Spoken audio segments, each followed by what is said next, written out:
Hey guys, welcome back to the channel. Thanks so much for tuning in. As always, my name is Pooja. As you can see, if you've been watching some of my past videos, today's video is going to be a little bit different because we're not sitting in front of that blue wall in my bedroom today. We are actually going to be going on a bit of an adventure because, as you know from the title of this video, today we are going to be talking about some of my favorite adventure novels.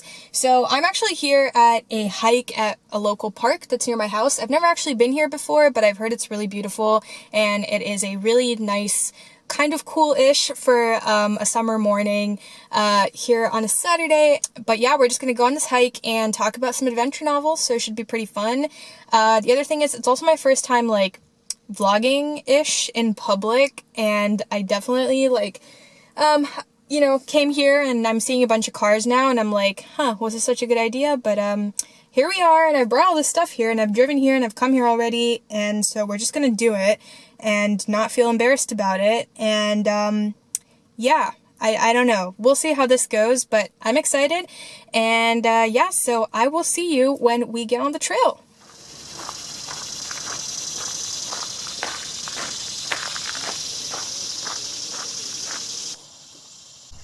Hey guys, so we have found a little spot. There's a pond back here, so it's really nice. The first book that I want to talk about today is Life of Pi by Yann Martel. This is obviously a super famous book. It won like the Man Booker Prize, and it's taught in a lot of schools, so a lot of people have already read it for sure. I think I actually had to read it for school and didn't really enjoy it when I first read it, but then I reread it again recently and really liked it. It's definitely a really fun adventure novel. Basically what happens is there's this boy named Pi Patel who his family owns a zoo in India, and they're taking a ship across the ocean. It gets shipwrecked and he's basically stuck on a raft with a Bengal tiger, and then they're essentially trying to survive, and it's like this crazy story as they try to do that. And it's being told from his perspective when he's older as an adult. Which makes it kind of interesting because you know that everything's going to be fine at the end, but throughout the whole novel you're kind of like, are they going to be okay? Are they going to survive? What's going to happen? And I actually really loved it. It really does instill a sense of like, wow, like how would you survive if you were in this impossible situation yourself? Which I think is really cool. And I think Yann Martel is just a really beautiful writer. There's a lot of passages in the novel that are like, wow, you really get transported to being in Pi's mind, and you're like, wow, like how is this happening? And there's also this question that kind of underlies the whole story, which is this actually really happening? Like, is there actually a tiger even there, or is all of this just like delirium induced hallucinations that he's having because this is such a crazy situation? And I don't know, I really liked the book, and I found it a lot more enjoyable reading it the second time around. So if you did have to read this book and didn't love it in school, or you just skimmed it and didn't actually even read it, which is probably what I did the first time, you should definitely give it another shot because it is an adventure novel to boot, and I really enjoyed it the second time that I read it. So yeah, I'd highly encourage you to check it out. Okay, so I found this little area where, oops, I just slipped, where you can go close to the water. So let's try to go over there. It did rain recently, so it's kind of muddy, but this is really nice. I don't know why I never came here before. It's really pretty. Okay, well, we need to talk about books, so let's move on. So the next book that I wanted to talk about is The Immortals of Meluha by Amish. So this is actually a book by an author from India who I actually had not heard about until a trip when I had traveled to India and saw his book was like a bestseller in the bookstore that I went to there. And so I was like, oh, this is interesting. I actually really enjoyed this series. It's massively popular in India, but I don't feel like a lot of other people know that much about it. It's basically a retelling of the Hindu story of the god Shiva, but as though he were just a regular man, and kind of taking place in this ancient advanced civilization in India, and kind of how he may not have been like a god, but potentially a man who was elevated to the status of a god because of his deeds on Earth. So I just thought that was a really interesting take on this religious epic, which is why I picked it up and wanted to read more about it. And I thought it was a really well done novel, and kind of told the story that you don't normally hear about in like a novelistic format. It doesn't say it's like, you know, redoing the entire religious story. It's more of like a book that kind of is inspired by that, which I thought was really interesting. So yeah, I just thought it was a really well done novel and would highly recommend it, especially if you've never heard of it before, because it's not really that well known outside of the country. So yeah, that's all for now. Okay, yeah, so as was to be expected in the previous clip, I got kind of freaked out because I was like kind of hiding out in this place where there was nobody, and then suddenly like 5 people walked up while I was talking about a book, and I was like, I'm not really built out for vlogging, am I? So yeah, we're gonna try to find some places where there aren't that many people, so let's see how this goes. So this next book is actually called The Sacred Bones by Michael Byrnes. This book is kind of falls into that genre of like Da Vinci Code knockoffs. Like after Da Vinci Code became really popular and Dan Brown's books became really popular, there were a lot of books that came out as like religious thrillers inspired by like biblical mythology and stuff. And I just really love that genre. I think it's super interesting when it kind of combines all these like religious narratives, anthropology, history of a very contentious time period, honestly. Like the birth of Christianity was a crazy time in history. And kind of hearing about all those things, but also tied together with like modern science, and you know, there's like fights and action and lots of adventure, of course. So I really love this genre. I think it's super interesting. But I do think that after Dan Brown became really popular, a ton of books in the genre started coming out, and it was like a lot of people were reading them. But a lot of the authors that write in this genre are like not very good writers, and it actually takes a lot of skill to write a really good religious thriller, because you have to do really extensive research both on the historical side as well as the science that you portray in the novel has to be accurate, and then you just have to be a good adventure writer to start off with. I do think Michael Byrnes does a really good job of that. Basically, in the story, there's an American geneticist named Charlotte Hennessy who's called to the Vatican to investigate this ossuary, or a box of bones that has been buried, that has come to light. And she basically eventually realizes that it might be the bones of Jesus Christ, and there's this whole conflict happening because actually that box was stolen from the Temple Mount. So there's like this religious conflict brewing between the Jewish community, the Muslim community, and the Christian community. There's like the Knights Templar history is involved, biblical history obviously is involved, and then there's like Charlotte's personal life as well that's involved. And it's like this awesome story, just really, really well done. He ties together the narrative so well. So if you're looking for something in this genre, I think Michael Byrnes is a great author to turn to. And the book also has a sequel, The Sacred Blood, so if you like this one, you can check that one out too. Cool, so I'll see you at stop number 4.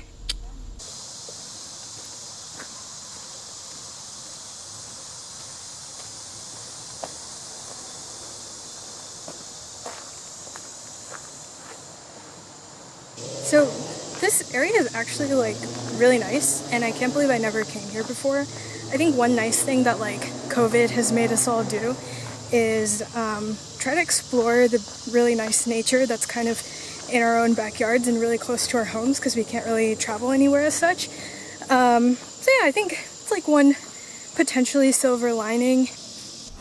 Hey guys, so we're now at stop number 4 to talk about the book Seveneves by Neal Stephenson.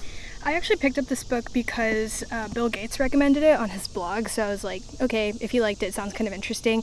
I was also kind of looking to try a book in the science fiction genre because I'm not a huge fan of science fiction, but I wanted to try to like just try a book in it, and it seemed like a really interesting option. Basically what happens is the moon gets broken up into a bunch of pieces when it gets hit by an asteroid, and there's 2 years left for humanity to figure out what it's going to do to survive.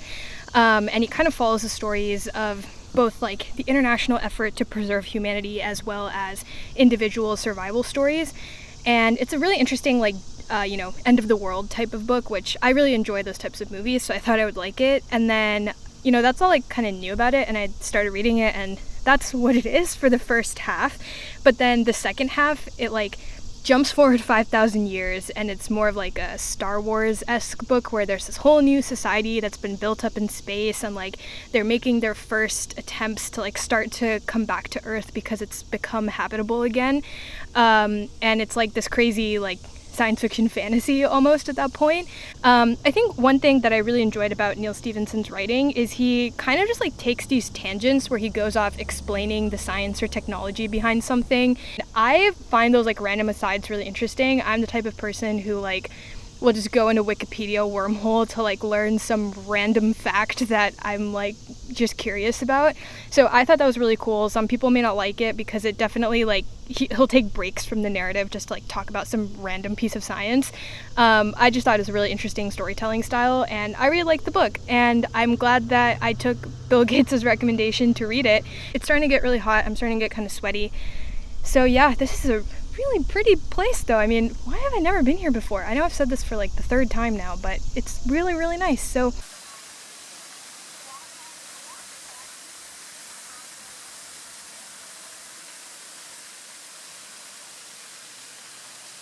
the last book that we have today is arguably something that has redefined the adventure genre, and that is Jules Verne's Around the World in 80 Days. Now, Jules Verne is a pretty famous adventure novelist from the 19th century. He's French, and he actually wrote this trifecta of books that really changed the adventure genre completely. One of them is Around the World in 80 Days. The titles are very obvious, so Going Around the World in 80 Days.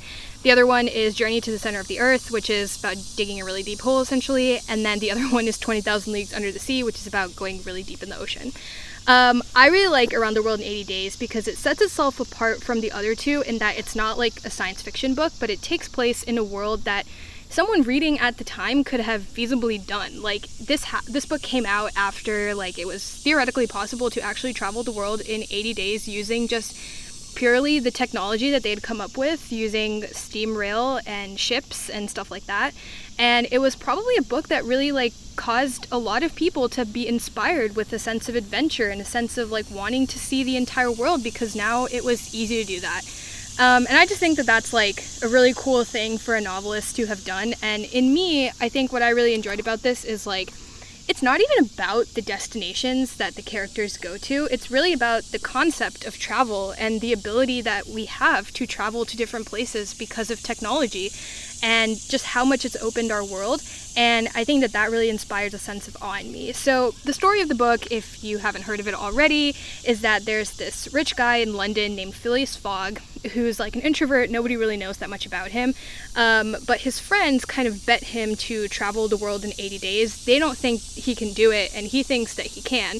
So he and his valet, who is this Frenchman named Jean Passepartout, set off on this fantastical journey where they like travel across the entire world. There's also this added interesting piece of a Scotland Yard detective who thinks that Phileas Fogg is actually a bank robber that's, you know, following them around the world, and he ends up actually doing the trip with them. This is a problematic novel, of course, to like in this day and age. It definitely has a ton of imperialist underpinnings. It's kind of racist, it's kind of sexist. There's kind of this sense of, wow, it's so amazing that the British Empire has taken over their whole world without, you know, acknowledging the atrocities that were committed against the people that they colonized and the repercussions that that's had till modern day. Obviously, one of the cultures that is most slighted in the book is Indian culture, which is, I am ethnically Indian, so I was definitely affected by that, and I think it is super problematic. However, I think it is important to recognize, like, who the author of this book is and know that there are these like problematic views that he probably espoused, like every other wealthy European male at the time probably espoused. And yeah, so I think if you take that into account, there is some positive things that you can glean from the book as well. And personally for me, when I'm reading some of these Western classics that are written by problematic authors, which is like all of them pretty much, I think there's a sense of like, this, you know, Jules Verne is dead. He's been dead for a long time. He's not making any money off of me reading this book. Me reading this book is not espousing his views in any way. It's not like bolstering his views in any way or the views of that time period. So I think it's fine to, it's like, you know, maybe it's fine to even read problematic authors today, but I think it's even more fine when they're like literally dead and it's just like an old classic that you're reading. So I don't know. I think this book really inspired me. Obviously, I'm doing a series called Around the World in 80 Books inspired by this novel, and I find it just like this beautiful ode to travel and adventure, and I find it just a wonderfully written book. It's a, you know, literary masterpiece in my opinion, that's also just really accessible to the masses, which I really like. But yeah, it is kind of problematic, so, you know, yeah. But yeah, so that is the last book in this video. My leg is really cramping up now, so I'm gonna end this video soon. But yeah, that was my recommendations of 5 adventure novels while going on an adventure. And I would say that if you take nothing else from this book and don't like any of my recommendations, I would urge you to explore places in your neighborhood or in your town or city that are, you know, places of natural beauty that you haven't actually taken the time to explore before, because now we have all this time to do that. So this was a really nice like Saturday morning hike for me. I'm super sweaty and it's super hot now, so I'm gonna go home and shower, but I think this was a lot of fun. And let me know if you like this kind of video or you prefer the like me sitting in front of my wall talking type of video. Hope you guys enjoyed. Definitely let me know in the comments if you liked any of the recommendations, and as always, please remember to like and subscribe to the channel. I will see you next time. Bye bye.